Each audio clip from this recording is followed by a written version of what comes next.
صفوان ابن یحیی گفت عبیدی به من گفت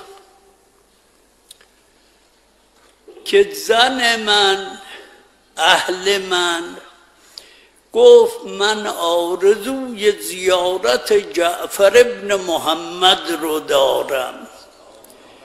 گفتم من چیزی در بساط ندارم.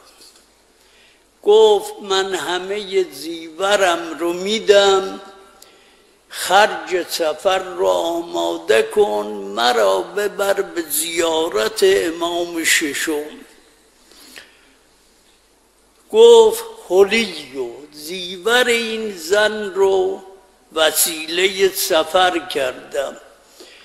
وقتی رسید نزدیک مدینه افتاد و به حال احتضار در آمد.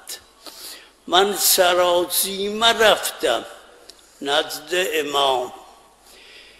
پرسید عبیدی حال تو چطوره؟ گفتم آمدم با اهلم برای زیارتت، اما ماجرا اینه. فرمود تو برای این قضیه غمگینی؟ گفتم بله ابن رسول الله. فرمود الان برو، زن تو نشسته، اون زن خدمتگار داره فلان غذا رو به کامون میگذاره. ای قلب عالم و ای روح پیکر هستی. گفت سراسیمه حرکت کردم، رفتم دیدم زن در کمال سلامت نشسته، همون طوری که گفته بود. زن خدمتگزار هم همون غذا رو به او میداد. گفتم ماجرا چیه؟ گفت ماجرا اینه، حال مرا دیدی، عزراییل آمد روح مرا بگیره. ناگهان دیدم یک آقایی وارد شد.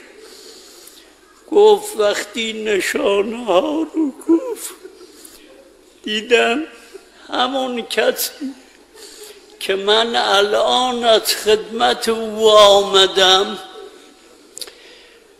لباسش رو گفت، خصوصیاتش رو گفت. گفت وارد شد، تا وارد شد عزراییل سلام کرد.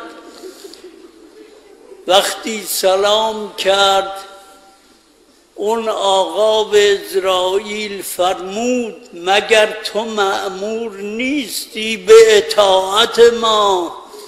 گفت بلا ایها الامام. تعبیر عزراییل همین بود، بله ای امام من مأمور به اطاعتت هستم.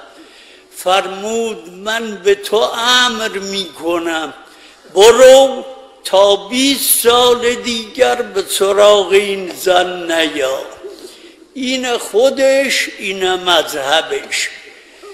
اون زن زیورش رو فروخت که به زیارتش بیاد، این جور جدا شده.